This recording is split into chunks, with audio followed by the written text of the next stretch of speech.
My name is Jenna Pallant, and I'm a style-crazed full-time creative living in sunny San Diego. In 2016, my husband and I purchased our forever home, and now, in between balancing my upholstery business, our 4 dogs, and just life in general, I'm going to renovate our home room by room, project by project myself, with some fun help from a few of my friends along the way. And I'm going to share it all with you right here on YouTube. So, are you ready to see a room bloom? There's a first time for everything, color lovers, and on today's new episode of Room Bloom on YouTube, I am pouring concrete for the first time ever. Wow, that's heavy. You can say that again. So if you think that's pretty badass, please smash that like button. Last time on Room Bloom, we kicked off 2021 with a good old renovation demolition for the Atomic Atrium project. A sunken living room I am getting ready to build in our home, thanks to the lovely folks at the Home Depot. So if you're new to Room Bloom on YouTube, I highly recommend going back and watching the last couple of episodes. They're listed under the Sunken Living Room videos playlist. That way you're completely up to speed. And heck, while you're at it, why don't you hit that subscribe button so you never ever have to play catch up again. Okay, now back to the Atomic Atrium project. I am sure it comes as no surprise that I have super high hopes for this space. I believe this will be an area in our home our little family will use non-stop. It will basically be a giant dog bed.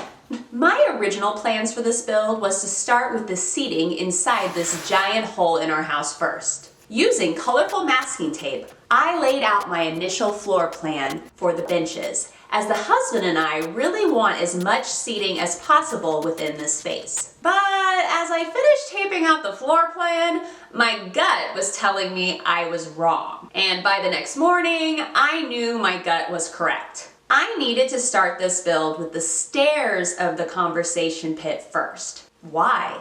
Mostly for aesthetics' sake, really.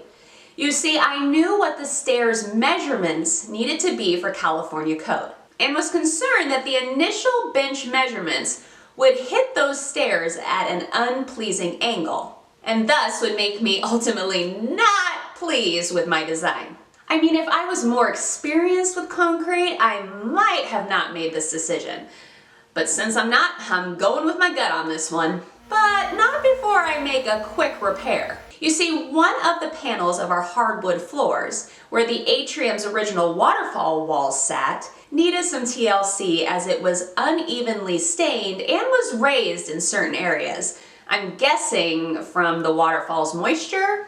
Using my DeWalt sheet sander with high grit, I started sanding off both its polyurethane and the uneven wood, paying close attention to only sand that single panel. Next, in an attempt to protect the other wood panels from the varnish stripper, I used painter's tape to lay down a straight line, and then lightly brushed Max Strip Paint and Varnish Stripper, a fantastic eco alternative you can find at the Home Depot.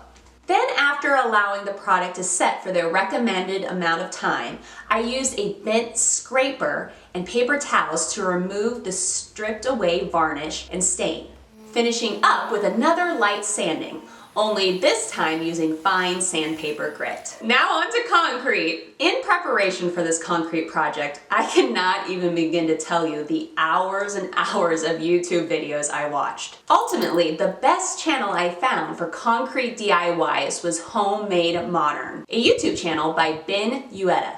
Hi, I'm Ben, and today we're going to make a bar with a concrete top. By watching a skilled concrete designer like Ben, I was able to quickly decide how I wanted to execute my own concrete project. Using methods I learned on Homemade Modern, I purchased multiple sheets of melamine board from the Home Depot to create the molds of my future concrete stairs. And I honestly had so much fun doing it. I mean, I was in my comfort zone cutting down the sheets of melamine, using the table saw at the wood shop, my miter saw at the house, and even my jigsaw directly inside the pit, so I could create concrete stairs of my Atomic Atrium dreams. After I got my initial staircase mold secured in place with my nailer and hot glue gun, I started adding concrete reinforcements, which included both drilling rebar into the floor and attaching remesh to the sides of the pit's walls. And then it was time to add the staircase's step molds,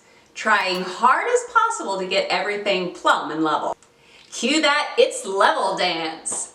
Once the entire staircase mold was completely secured in place, I then used 2 different types of caulk and my hot glue gun to seal the mold seams. First using concrete filler and sealant on any area inside the mold where I was a bit concerned the concrete might seep through into our crawl space. Next, I used 100% waterproof silicone caulk on the insides as well, only this time applying it directly to every inside corner or seam of the mold I built. And last but not least, I applied hot glue on the outside of all the mold seams for extra leaking protection.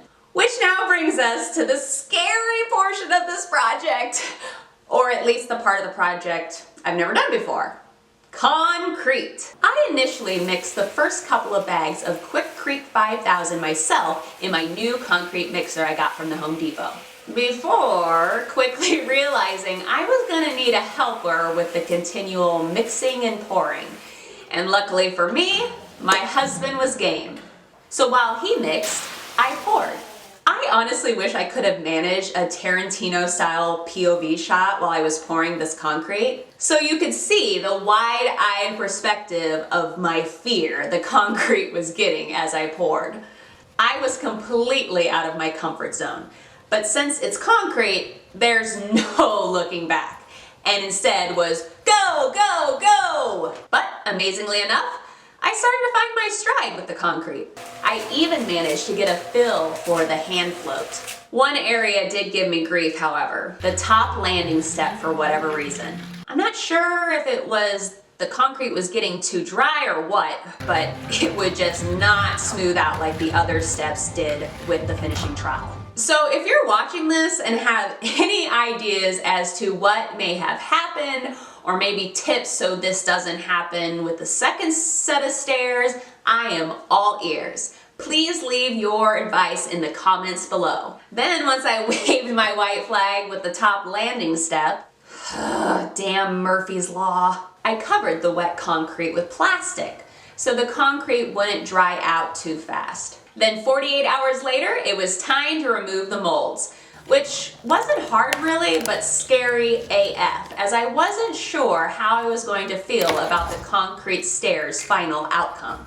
Overall, I am definitely feeling myself as a DIYer with these newly formed concrete stairs. As a designer, however, I am not too thrilled with how some of the steps turned out aesthetically. Not sure as to why some of the sides and that top stair ended up so rough. I honestly thought I did a good job of getting out all of the air pockets, but no need to fret, color lovers, as I've already figured out how I'm gonna remedy their ugliness. Already got multiple bags of Quikrete's repair mortar and a concrete surface grinder on the way to our house. We shall figure this out together, y'all. I so hope you've enjoyed watching me pour my first ever concrete project here on Room Bloom. There's a lot more concrete in store for this space. So I'll see you back here in 2 weeks' time, loves. Laters!